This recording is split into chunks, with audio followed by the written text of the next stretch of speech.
வீட்டில் யாருக்குமே தெரியாது ஜாப் குயிக் பண்ணது. இப்போ இன்ட்ராடே நம்ம G4 G5 வந்ததுக்கப்புறம் டெய்லி மந்த்லி ப்ராஃபிட் ஒரு 2.5 3L வரும் சாலிடாக. அதை வீட்டுக்கு வந்து ஒரு 1 lakh கொடுத்துட்டு, ஏன்னா ப்ரீவியஸ் நான் ஒர்க் பண்ணிகிட்டு இருக்கும்போது சேலரி 1.2. ஸோ அதை அப்படியே வேலையில் இருக்க மாதிரியே கொடுத்துட்டு பண்ணிகிட்ருக்கேன். இப்படி இருந்தாலும் கொஞ்சம் நர்வஸாக வேலை இல்லைங்கிற கணக்குக்கு இதை ஃபுல் டைமாக மாற்றி பண்ணிகிட்ருக்கேன். இப்போ இதுக்கப்புறம் ஃபர்தராக எப்படி கொண்டு போகிறது. சில டைம் சார் நம்மளோட G5 G4 செட்டப் வராமையே வரலைன்னா இப்போ என்ட்ரி எடுக்கணுங்கிற மாதிரி கையெல்லாம் ஒரு மாதிரி பரபரன்னு. இது வரைக்கும் தெரியுமா ஜாப் விட்டது தெரியாதா? தெரியாது.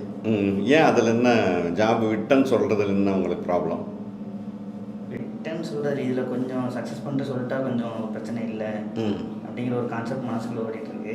பட் அவருக்கு தெரியுது நான் ஜாபை விட்டுட்டேன்னு. ஆனால் நானாக சொல்லலை. ஆனால் அவரே என்கிட்ட டைரெக்டாக கேட்காம இருக்கு. ஏன்னா எப்போவுமே ஒரு விஷயம் வந்துங்க, நம்ம பண்ணுற மிஸ்டேக் எதுவாக இருந்தாலும் சரிங்க, ஆப்போசிட்டில் இருக்கிற அது ஒய்ஃபாக இருந்தாலும் அம்மா அப்பா யாராக இருந்தாலும் ஓப்பனாக சொல்லிட்டோம்னா நம்ம கொஞ்சம் ஃப்ரீயாக இல்லைங்க. கண்டிப்பாக. இல்லைனா அது ஒரு உறுத்தல் நமக்குள்ளே இருந்துக்கிட்டே இருக்கோங்க, இன்னும் சொல்லலையேன்ட்டுங்க.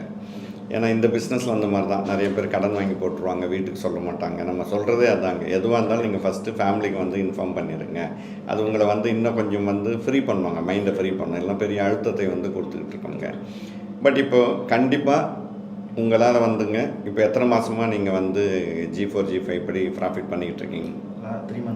3 மந்த்ஸாக கண்டினியூவாக ப்ராஃபிட் எடுக்க முடியுதா? கண்டினியூவாக எடுக்க முடியுது. ரைட்டுங்க. பட் ஆனால் இப்போ நீங்கள் என்ன சொல்கிறீங்கன்னா, செட்டப் இல்லாத அன்றைக்கும் நீங்கள் வந்து எடுக்கணுங்கிற மாதிரி ஒரு தாட் வந்து. ஆமாம், எடுக்கிறன்ற தாட் வருது, எடுத்துடுறீங்களா? எடுத்துறேன்.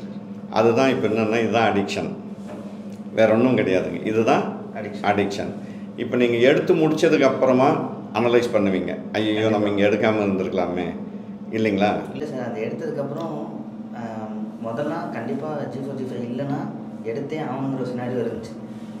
அதை எடுத்துகிட்டு அன்றைக்கி ஒரு 5000 ரூபா லாஸ் ஆகும்போது, நீ எதுக்கு தேவையில்லாமல் எடுக்கிற, G4 G5 இப்போ கற்றுட்டு வந்திருக்க, அந்த செட்டப் வரும்போது நீ எடுக்க வேண்டியது தானே, நீ ஏன் இப்போ எடுக்கிறேன்ட்டு இப்போ அந்த 100%லேருந்து ஒரு 20% வந்துட்டேன் சார், ஒரு 80% குறைச்சிட்டேன்.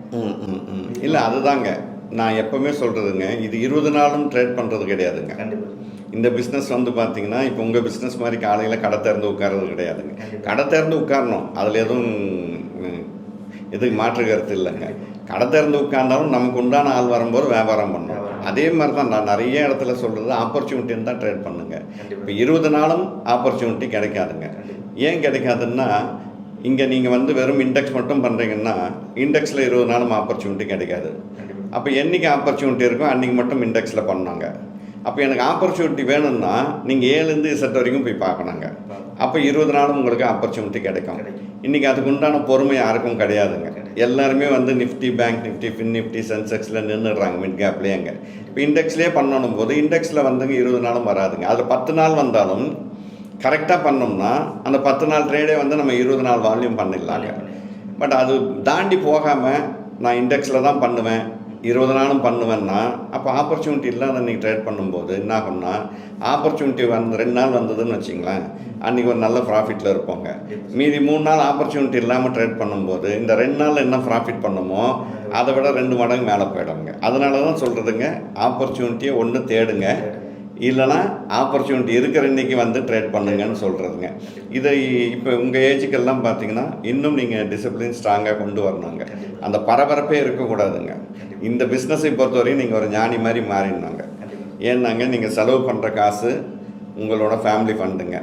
ஏற்கனவே உங்களுக்கு ஜாப் விட்ட ஒரு ப்ரெஷர், ஒரு அழுத்தம் இருந்துக்கிட்டே இருக்கோங்க, இல்லைங்களா? அந்த அழுத்தத்தோடு இதை சேர்ந்து நீங்கள் தவறாக பண்ணிங்கன்னா திரும்பி வந்துங்க நம்மளே வந்து கஷ்டப்படுத்திக்கிற மாதிரி சூழலாகிடும். உங்களை நீங்கள் கஷ்டப்படுத்திக்கிட்டிங்கன்னா ஆட்டோமேட்டிக்காக உங்கள் ஃபேமிலியும் சேர்ந்து கஷ்டப்படுங்க. அதை பார்த்துங்க. ஆப்பர்ச்சுனிட்டி இருந்தால் மட்டும் ட்ரேட் பண்ணுங்க. அந்த மைண்ட் செட் வர்றதுக்கு கொஞ்சம் நாள் ஆகுங்க. ஆனால் அதை ஸ்ட்ராங் பண்ணிட்டீங்கன்னா சக்ஸஸ் பண்ணுறது ஈஸிங்க.